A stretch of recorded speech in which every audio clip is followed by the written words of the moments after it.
So, communication. The scientists, the social scientists, they define communication as information exchange. You must have heard about this.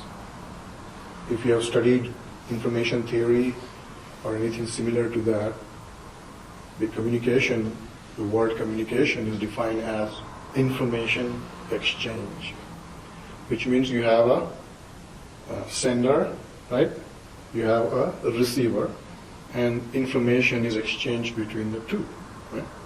And then there is something in between the two, the sender and the receiver, and they call it noise, right? So all these engineers and scientists, they try to reduce that noise so that the information can flow freely, between the sender and the receiver. And so what I'm proposing today as a hypothesis is that, phenomenologically speaking, that noise between the sender and the receiver is the realm of feelings. Not the feeling itself, but our reaction to the feelings. We always distort information because we are creating that noise between the sender and the receiver. We are creating the noise by reacting to the feelings.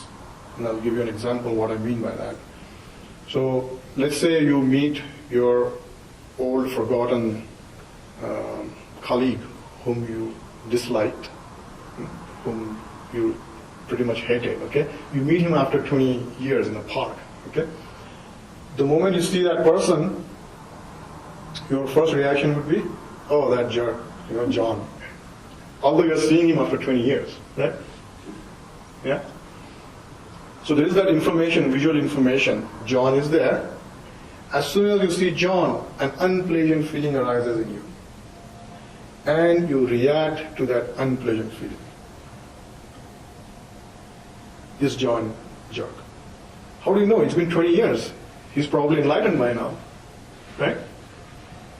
But what is happening to us is that we are constantly distorting communication, internal communication and external communication, because we are constantly reacting to our feelings, creating that noise between the external world and the internal world. So to the extent we learn not to react to our feelings, to that extent we can improve the quality of communication. To that extent we can improve the quality of life. Another example, when somebody gets angry at you, right? You get angry back at the person, right? And you think that it's Susan who made me angry, right? And that's why you get angry back, right? But it's not Susan who makes you get angry back. It's the unpleasant feeling that arises in you, which you react to. That makes you react to what Susan says. You see what I'm saying? Susan says something, you feel bad, and then you react to that, not to Susan. Please understand that. Right? Jennifer says something to Stephanie. Stephanie feels bad, unpleasant. She is reacting to that unpleasantness, not to Jennifer. We are constantly reacting to ourselves, not to the outside world. And we keep blaming the outside world. You see? The whole idea of the meditation, this practice, is to how not to react to ourselves. Meaning how not to react to those unpleasant and pleasant feelings. Pizza, for example. I love eating. So you see the pizza and you feel pleasant. Yeah? I am reacting to that pleasantness which makes me grab a bite. Not to the pizza itself. It's the pleasant feeling that makes me grab it. If I quickly get in touch with that feeling, then I can make a choice, right? Whether to eat pizza or salad. Similarly, quickly if I can get in touch with that unpleasant feeling when I see Susan, Jennifer just that moment of awareness that there is unpleasantness in me can make a big difference in how we react. Just that mindfulness that, oh, there is this burning going on inside me. There's this faster heart pumping going on. There's this shortness of breath going on. Just quickly. And the whole game changes. And it's the same with sadness. We'll get to that. Stopping to see. We'll get to that. We're going to do meditative talking and listening. Right? So please keep that in your question basket, and we'll talk about that. So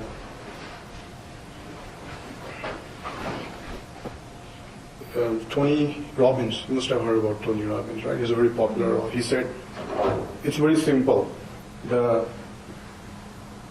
Ultimately, he said, the quality of life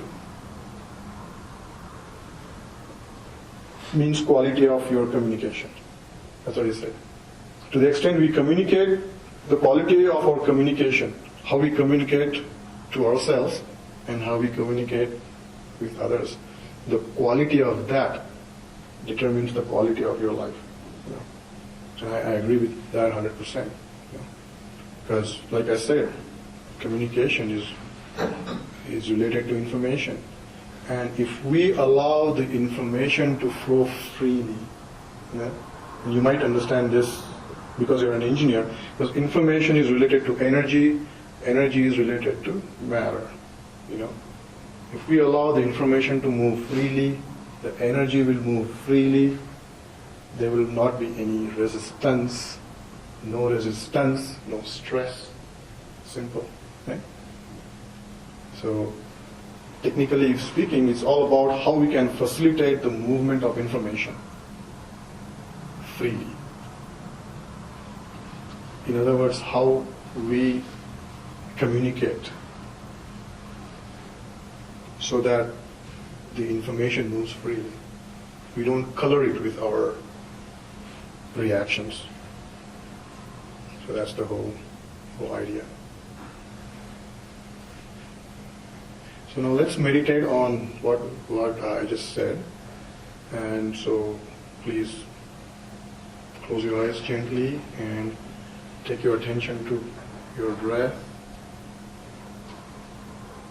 And just one thing to meditate, to contemplate upon today is that I do not react to the world out there. I react to the world in here.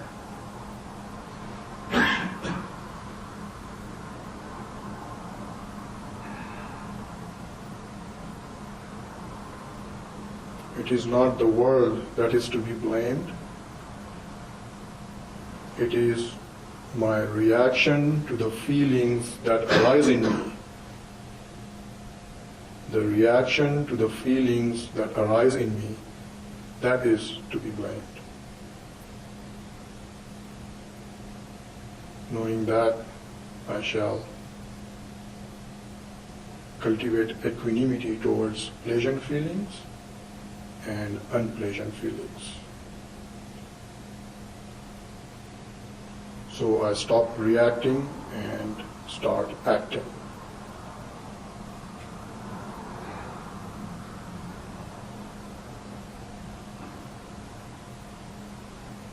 Acting with loving kindness, compassion, and generosity.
all the hatred and aversion that I experience is the result of my reaction to unpleasant feelings.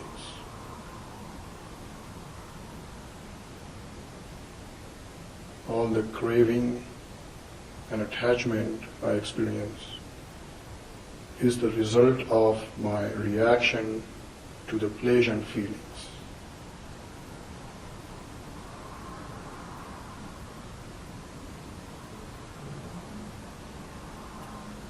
The world is not to be blamed, but me, my reaction to pleasant and unpleasant feelings.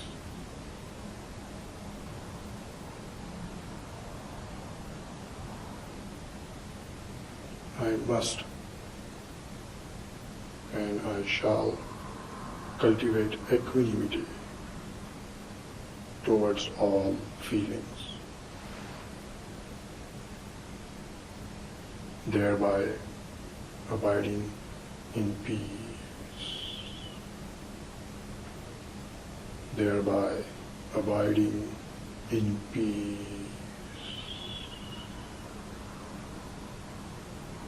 Peace.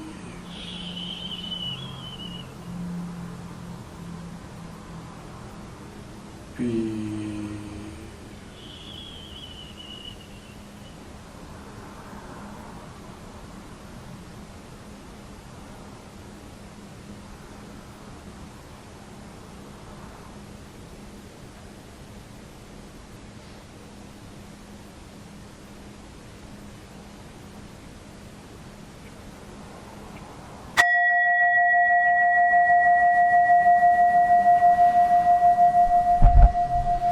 Great.